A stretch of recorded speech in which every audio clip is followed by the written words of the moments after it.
आसमां से परे एक मुकाम मिल जाए, आसमां से परे एक मुकाम मिल जाए, खुदा को मेरा ये पैगाम मिल जाए।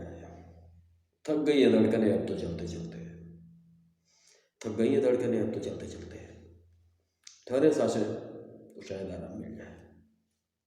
चलिए आज की चर्चा शुरू करते हैं। जब बात 80 के दशक की बेहतरीन फिल्मों की चली रही है, तो ऐसे में हम 80 के दशक की सबसे बेहतरीन फिल्मों में से एक प्रेम रोग के बारे में चर्चा ना करें, ये तो हो ही नहीं सकता। तो चलिए प्रेम रोग के बारे में अपनी बातें शुरू करते हैं। प्रेम रोग 1982 में रिलीज हुई थी और बॉक्स ऑफिस कलेक्शंस के हिसाब से ये फिल्म दूसरे नंबर पर थी। पहले नंबर पर थी विधाता, दूसरे नंबर पर प्रेम रोग और तीसरे नंबर पर थी नमक हलाल। प्रेम रोग के प्रोड्यूसर डायरेक्टर थे राज कपूर। फिल्म की कहानी लिखी थी कामना चंद्रा ने, स्क्रीन प्ले और डायलॉग लिखे थे जैनेंद्र जैन ने, म्यूजिक था लक्ष्मीकांत प्यारलाल का, गीत लिखे थे संतोष आनंद ने, सिनेमाटोग्राफर थे राधू करमरकर और फिल्म के मुख्य कलाकारों में ऋषि कपूर थे जो फिल्म में लीडिंग मैन थे, जिनके किरदार का नाम था देवदार।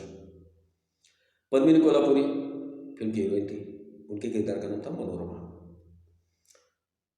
कुलभूषण खरबंदा थे, शम्मी कपूर थे, ओम प्रकाश थे, विजेंद्र घाटगे थे, ओम प्रकाश थे और रजा मुराद थे, नंदा जी थी, आशा सचदेव थी, बिंदु थी, राजेंद्र नाथ थे, अन्य बहुत से कलाकार थे जो फिल्म में बहुत महत्वपूर्ण भूमिकाओं में थे। थोड़ी सी बात फिल्म की कहानी कर लेते हैं। जैसा कि राज कपूर जी अपनी हर फिल्म में किसी न किसी सामाजिक मुद्दे को जोड़ के रखते थे। इस फिल्म में उन्होंने विधवा विवाह को जोड़ के रखा था। कहानी मनोरमा नाम की एक लड़की की है जो बहुत बड़े जमींदार परिवार की बेटी है। अच्छा खासा खाता पीता परिवार है, बहुत पूंजीपति लोग हैं, संभ्रांत परिवार है। और फिल्म का हीरो देवधर जो गरीब पंडित का छोटा भाई है। देवधर मनी मन मनोरमा से प्यार करता है, लेकिन आर्थिक दुनिया, सामाजिक ऊंच नीच की वजह से अपने दिल की बात मनोरमा से कह नहीं पाता है। मनोरमा की शादी एक कन्या जमींदार परिवार में हो जाती है विजेंद्र घाटगे से, लेकिन दुर्भाग्यवश मनोरमा के पति का शादी के बाद तुरंत ही एक दुर्घटना में उसके पति की मौत हो जाती है। मनोरमा का जेठ जो किरदार रजा मुराद ने निभाया था, मनोरमा का जेठ मनोरमा के साथ बलात्कार करता है। बलात्कार की घटना के बाद मनोरमा अपने घर आती है, सारी बातें अपनी माँ को बताती है। लेकिन मनोरमा का परिवार चूँकि एक बहुत बड़ा जमींदार परिवार है, उनकी अपनी मान मर्यादा है और अपनी मान मर्यादाओं का ख्याल रखते हुए अपनी झूठी शान को बचाने के लिए, परिवार की झूठी इज्जत को बचाने के लिए उसका परिवार इस घटना के खिलाफ आवाज़ नहीं उठाता। अब देवधर कैसे सामने आता है, कैसे सामने आकर मनोरमा को इंसाफ दिलाता है। और बड़े परिवार में राज कपूर साहब ने बड़ी खूबसूरती से दिखाया था कि इतने ऊंचे परिवार में भी ये लोग जो अपने आप को इतना बुद्धिजीवी और इतना संभ्रांत दिखाते हैं, ये लोग भी मानसिक तौर पर कितने पिछड़े हुए होते हैं और अपनी झूठी शान को बचाने के लिए किस हद तक जा सकते हैं। राज कपूर साहब ने इस फिल्म में बड़ी खूबसूरती से दिखाया था।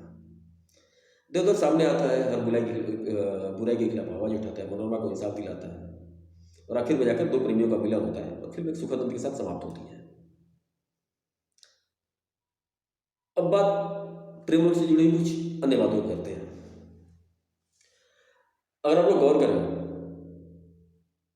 तो राज कपूर अपनी हर फिल्म में किसी न किसी सामाजिक मुद्दे को बड़ी खूबसूरती से दिखाते थे और अपने समय से बहुत आगे की सोच रखते थे। जैसे 80 के दशक की शुरुआत से हमारी उस दौर की सरकार ने एक इनिशिएटिव लिया था कि वो डाकू का जमाना था, तो उस दौर की सरकार ने जो खासतौर पर 1980 के दशक की शुरुआत में एक इनिशिएटिव लिया था कि डाकुओं को सुधार कर मेन स्ट्रीम पर लाना। बहुत से डाकुओं को सुधारा गया उस सरकार की इसी इनिशिएटिव की वजह से। लेकिन ये विचार राज कपूर साहब के दिमाग में 60 के दशक की शुरुआत में ही आ गया था और उन्होंने इस पर एक फिल्म बना दी थी जीसस में गंगा बहती है। ऐसे ही गंगा किस सुधारने का जो 2014 में बीजेपी सरकार ने शुरू किया, राज कपूर साहब के दिमाग में ये विचार इमीडिएटली नहीं आ गया। और इसी विषय पर उन्होंने एक फिल्म बना दी, राम तेरी गंगा मैली।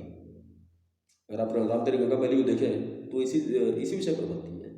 एक गंगा नाम की लड़की और गंगा नदी को जोड़कर उन्होंने बड़ी खूबसूरती से एक ताना बना घूमकर एक फिल्म बनाई, और जिस फिल्म के माध्यम से उन्होंने गंगा की सफाई का संदेश भी दिया। तो राज कपूर साहब अपने समय से बहुत आगे की सोच रखते थे।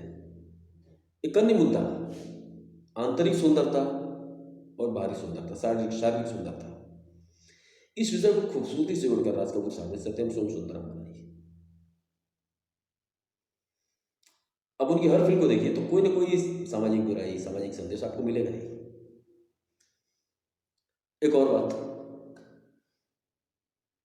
अगर आप राज कपूर की फिल्मों को देखिए, किसी भी हीरोइन को देखिए, राज कपूर की किसी भी नायिका को, उसको दूसरी फिल्मों में देखिए उस दौरान की, चाहे आप वैजयंती माला को लें, नरगिस जी को लें, डिम्पल कपाड़िया को लें, या पद्मिनी कोल्हापुरी को लें, मंदाकिनी को लें, आप इन अभिनेत्रियों को उनकी अन्य फिल्मों में देखिए और राज कपूर की फिल्म में देखिए, इतना जमीन आसमान का फर्क दिखेगा आपको।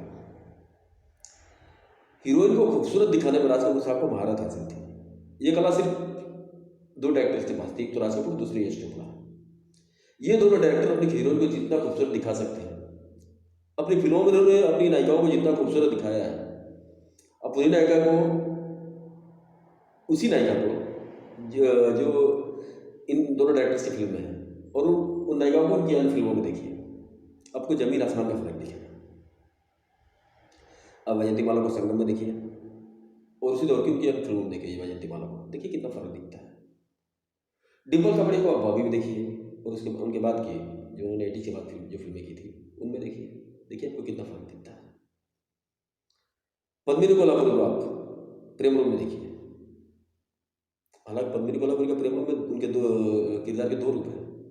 फर्स्ट हाफ में वो पद्मिनी कोल्हापुरी जब कुंवारी एक लड़की है तो उनका एक अलग रूप है, और सेकंड हाफ में जब वो विधवा में आ जाती है तो बिना मेकअप के उनका चेहरा होता है। लेकिन उसके बावजूद उनकी नेचुरल ब्यूटी को जिस तरह से राज कपूर ने दिखाया, और उसी साल की उनकी अन्य फिल्में देखिए, जैसे विधाता में देखें और अन्य बहुत सी फिल्में उसके पहले जमाना को दिखाना में आई थी, उन फिल्मों में देखिए आपको जमीन आसमान का फर्क दिखेगा। तो ये दो डायरेक्टर ऐसे थे, राज कपूर और यश चोपड़ा। इनका नजरिया कमाल का था, इनकी नज़र कमाल की थी, और हीरोइनों को पेश करने का इनका तरीका लाजवाब था। अब कुछ अन्य बातों पर चर्चा करते हैं। प्रेम रोग की कहानी राज कपूर के दिमाग में तो खैर सत्यम सोम सुंदरम के समय ही आ गई थी। कामना चंद्रा जी उसी सत्यम सोम सुंदरम के सेट पर आई है, राज कपूर की स्टोरी सुनाई, राज कपूर कहानी पसंद आई। उन्होंने अपने screenplay dialogue writer Jainendra Jain को बुलाया और कहा कि इसके ऊपर स्क्रीन प्ले डायलॉग लिखिए, ये कहानी बहुत अच्छी है, हम इसके ऊपर फिल्म बनाएंगे और इस फिल्म को आप ही डायरेक्ट करेंगे।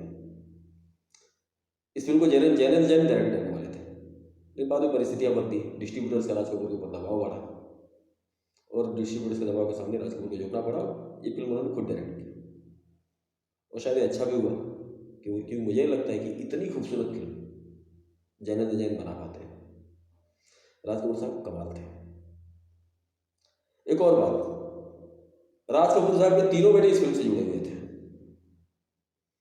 ऋषि कपूर फिल्म में लीडिंग मैन थे, रणधीर कपूर इस फिल्म का प्रोडक्शन हैंडल कर रहे थे, और राजीव कपूर राज कपूर को असिस्ट कर रहे थे, उनके असिस्टेंट डायरेक्टर थे। 80 के दशक का, शायद 1980 की बात है, जब इस फिल्म की शूटिंग चल रही थी। राजीव कपूर बिल्कुल युवा थे और पद्मिनी कोल्हापुरी भी युवा थी। दोनों में करीबियाँ बढ़ी और दोनों का अफेयर शुरू हो गया, और ये फिर इतना ज़्यादा बढ़ गया कि फिल्म की शूटिंग पर इसका असर पड़ने लगा। राज कपूर से बहुत नाराज हुए। उन्होंने एक दिन पद्मिनी कोल्हापुरी को बुलाया और समझाया कि आप लोगों ने अपना रवैया नहीं बदला, अगर आप लोग नहीं सुन रहे तो मुझे तुमको इस फिल्म से निकालना पड़ेगा, मैं आपको रिप्लेस करूँगा, कोई और हीरोइन लूँगा। ये धमकी काम कर गई और दोनों ने एक दूसरे से दूरी बना ली। इसके बाद तो जैसे 1982 की फिल्म रिलीज हुई, पद्मिनी कोल्हापुरी बहुत बड़ी स्टार बन गई, और आगे चल के 1986 में उन्होंने डायरेक्टर प्रदीप शर्मा से शादी की।